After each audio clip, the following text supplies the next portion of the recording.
November 2020. A quiet Cardiff street is shattered by flashing blue lights. South Wales police move in on a nondescript flat. Inside, Frankie Sinclair, a 34-year-old career criminal with 43 convictions and a reputation for always slipping through the cracks. On the encrypted phone network EncroChat, he called himself Nudetrain, orchestrating a cold-blooded plot to murder a rival in revenge for a shooting at his mother's home. He thought he was untouchable, but the walls were closing in. A hacked phone network, a photo of a French bulldog, and a relentless police operation that would unravel a hidden empire of drugs, guns, and vengeance. This is the rise and fall of Frankie Sinclair, a Cardiff gangster brought down by his own messages. From encrypted plots to a courtroom reckoning at the Old Bailey, this is a story of ambition, betrayal, and justice. Stick around as we dive into one of Britain's most explosive true crime cases. And if you're into real stories of gangland downfall, hit subscribe and ring the bell. We drop gripping UK crime documentaries regularly. Frankie Sinclair wasn't your average street thug. Born and raised in Cardiff, he was a phantom in the criminal underworld, always present, rarely pinned down. By 2020, at just 34, he had already amassed 43 convictions for 97 offences: drug trafficking, assaults, vehicle theft, handling stolen goods. Detective Sergeant Paula Everleigh Williams of South Wales Police called him Frankie the Facilitator. If something illegal was happening in Cardiff, chances were Frankie had a hand in it, even if there was no trail to prove it. Sinclair lived the gangster lifestyle to the letter. Fast cars, flashy designer clothes, luxury watches, a string of girlfriends. He was the walking cliché of a modern-day crime boss, minus the Hollywood polish. His base of operations, the gritty east side of Cardiff, where he ran a thriving cocaine and heroin network that fed addiction and violence in equal measure. But Sinclair was no fool. He stayed a step ahead of the law, using burner phones, coded slang, and encrypted devices to keep his empire hidden. For years, he was a ghost investigators just couldn't catch. He was always there or thereabouts, but we couldn't pin him down, said D.S. Everleigh Williams. By 2017, Sinclair had taken things to the next level. He moved on to EncroChat, a shadowy encrypted phone network built for Europe's top-tier criminals. These weren't burner phones from the corner shop. They were bespoke black market devices, costing £900 to £1,000 each, plus a £1,350 subscription every 6 months. With hidden operating systems, self-destructing messages, and panic wipe functions, EncroChat was like Amazon for crime, offering everything from drugs and firearms to fake cash, all traded in cryptic code. Sinclair's handle? Nudetrain. And behind that name, he thought he was bulletproof. March 31st, 2020. A quiet evening in East Cardiff is shattered by the sharp crack of gunfire. The target? A home on Wyvern Road, the home of Frankie Sinclair's mother. Bullets tear through the windows, glass exploding inward. No one is injured, but the message couldn't be clearer. This was a warning. A declaration of war from a rival faction determined to challenge Sinclair's grip on the local drug trade. The streets go silent, and witnesses tell police they heard what sounded like a car backfiring. Sinclair and his mother deny the shooting even happened. An ominous silence that only deepens the mystery. But for Frankie, this isn't just business, it's personal.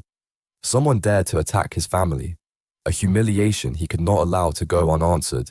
The name behind the attack soon surfaces: Keiron Hassan, a known Cardiff drug dealer and one-time ally turned enemy. Sinclair sees the assault as a direct shot at his authority, and within hours, his thoughts turn to revenge.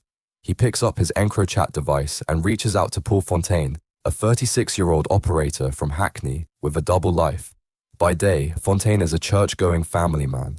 By night, he's Usual Wolf, a black market fixer, moving guns, drugs, and counterfeit cash across the UK. Fontaine has connections from East London to the Midlands, a trusted go-between for gangland figures who prefer not to get their hands dirty. Sinclair wants a gun.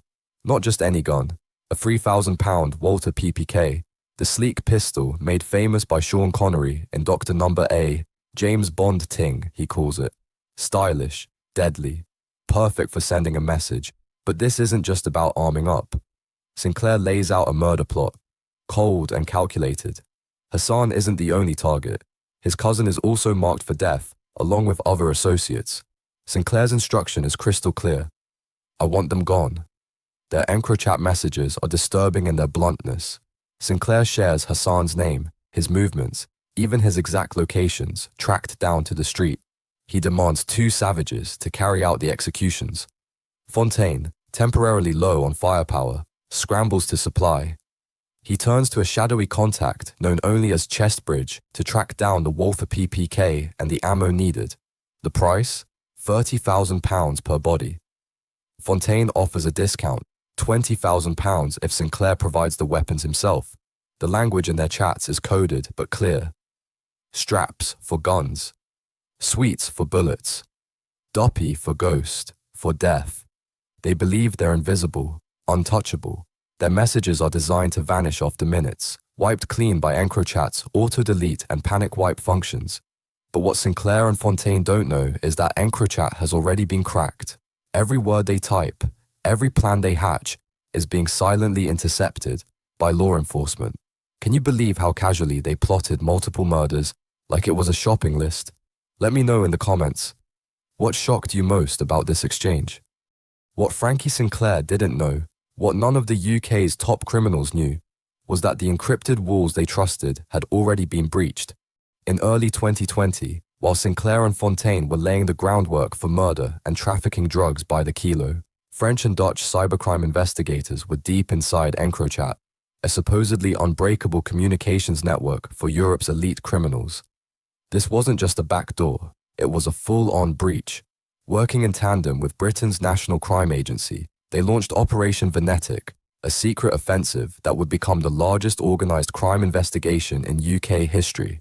By April 2020, the unthinkable happened. Authorities were watching live, every text, every photo, every chilling plan, and Frankie Sinclair's handle, Nudetrain, was lighting up the servers. His conversations with Fontaine weren't just damning, they were a blueprint of his empire. He boasted about huge drug shipments, discussed significant cash from cocaine and heroin deals, and mapped out a kill list with brutal clarity. The tone was casual, as if they were discussing groceries instead of guns, bodies, and blood. Fontaine, under the alias Usual Wolf, was no less careful and no less incriminated. One of his messages revealed that he'd supplied a 9mm Makarov pistol, later identified as the murder weapon used to kill 26-year-old Abdullahi Mahmoud in an Enfield bagel shop on March 19, 2020. Another message detailed his role in circulating £50,000 in counterfeit £20 notes. This wasn't low-level street crime. This was black market warfare. But there was one problem. Law enforcement couldn't arrest Sinclair and Fontaine based on pseudonyms alone. They needed proof that Nudetrain was Sinclair, that Usual Wolf was Fontaine. And then came the break, a mistake so small it almost went unnoticed. In one message, Sinclair sent Fontaine a photo of his French bulldog, lounging in front of a TV in what looked like an ordinary Cardiff flat. But detectives weren't looking at the dog. They were looking at the background, the furniture, the walls, the layout. When South Wales police raided Sinclair's home in November 2020, they stopped. The living room matched the photo perfectly. The dog was still there, padding across the same carpet. Same couch, same blinds, same TV stand. They took a photo. Then they laid it side by side with the EncroChat message. It was a match, one so precise it linked Sinclair directly to Nudetrain. Detective Chief Inspector Driss Hayukane later called that bulldog photo key to convicting him. The very tool Sinclair believed kept him safe, the encrypted phone, was now the noose tightening around his neck. Can you believe a dog photo helped take down a drug lord? Let us know in the comments. What's the strangest piece of evidence you've ever heard used in a real crime case? By autumn 2020, the walls had closed in. Operation Venetic, the largest organized crime probe in UK history, was no longer just an intelligence coup. It was an arrest strategy. And the names at the top of the list? Frankie Sinclair and Paul Fontaine. On October 28th, in Hackney, armed officers from the Metropolitan Police move in. Paul Fontaine is taken down without warning. Less than a month later, on November 24th, South Wales police strike in Cardiff. Sinclair is arrested in his flat, the same one that appeared in that now infamous dog photo. His encrypted empire has crumbled. Both men are charged with conspiracy to murder, firearms offenses, and drug trafficking. Sinclair also faces charges for possessing criminal cash from his narcotics empire. Fontaine is further tied to counterfeit currency operations and, more damningly, to the Makarov pistol used in the Enfield bagel shop murder just months earlier. The evidence, overwhelming.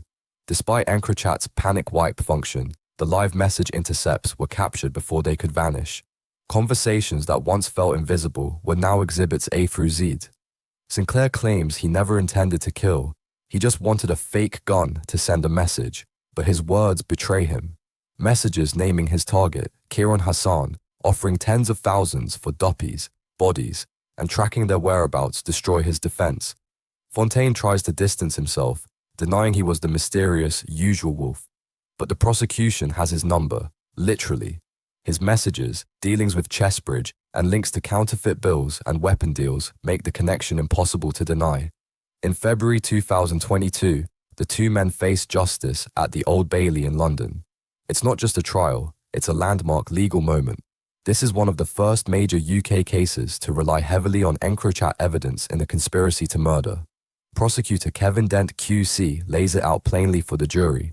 These weren't vague threats. They didn't beat about the bush. The messages were clear: names, addresses, prices for murder. The jury learns of Sinclair's 43 previous convictions spanning drugs, violence, and theft. Fontaine's double life as a church volunteer turned gun trafficker collapses in the spotlight. The mask is off. After 14 tense hours of deliberation, on March 14th, 2022, the verdict lands. Guilty of conspiracy to murder, 10-2 majority. Guilty of firearms and drug trafficking, unanimous. Sinclair and Fontaine become the first people in the UK convicted of a murder plot uncovered through EncroChat, a digital fortress turned snare, a crime empire dismantled by its own encrypted messages. May 27, 2022. The courtroom is silent as Judge John Hillen delivers the final blow. Life sentences for Frankie Sinclair and Paul Fontaine, with a minimum of 18 years before parole is even considered. Judge Hillen doesn't mince words. He condemns their roles in what he calls a nationwide criminal network, a network built on drugs, guns, and blood. Sinclair, he says, wasn't just a dealer. He was building an empire that would bring misery to vulnerable addicts across the country. Fontaine, far from a passive middleman, he was a key player in a chilling conspiracy to murder. Even Fontaine's interest in the Enfield bagel shop murder is called out in court as unfeeling and cold. The judge sees through the church-going mask. These were not just criminals. These were men who believed they were untouchable. But Operation Venetic proved otherwise. By 2023, the operation has become a historic success. 3,147 arrests, 1,240 convictions, 5,646 kilos of Class A drugs seized, 165 firearms recovered. Over £75 million in dirty cash confiscated. Sinclair's grip on Cardiff is broken. Fontaine's London connections dismantled. For Detective Sergeant Paula Everleigh Williams, who chased Sinclair for 5 relentless years, justice tastes sweet. He thought he was above the law, she later said. He wasn't. They even held a small party at the station the day of the verdict. For them, it was more than a win. It was a symbol, a ghost finally caught. The fall of Frankie Sinclair marked more than the end of one empire. It signaled a new era in British crime fighting. When French and Dutch police quietly infiltrated EncroChat, it sent shockwaves through the criminal underworld. By June 2020, the network's operators realized they were compromised. They pulled the plug, but the damage was irreversible. Thousands of criminals, lulled into a false sense of digital safety, had unknowingly documented their own downfall. In a panic, gangs destroyed their EncroChat phones, burned evidence, vanished from hideouts, but it was too late. The data was already in the hands of authorities. Across the UK and Europe, indictments poured in. In Cardiff, the man Frankie Sinclair wanted dead, Keiron Hassan, was already behind bars by December 2020, serving 24 years for attempted murder. The streets were quieter, but the scars remained. The Sinclair case exposed the double-edged sword of technology. EncroChat had promised secrecy, security, and silence. But in the end, it became the very tool that betrayed its users. As Detective Chief Inspector Driss Hayukane put it, it's ironic. The encrypted phones they trusted most sealed their fate. For South Wales Police, it's a message that echoes louder than ever. No one is untouchable, not even Frankie the facilitator. Thank you for watching and supporting this channel. Your time, your comments, and your curiosity mean everything. If you've been gripped by the story of encrypted phones, drug empires, and justice served, hit that like button and subscribe for more real UK crime documentaries. And don't forget to ring the bell so you never miss a case. Bye for now.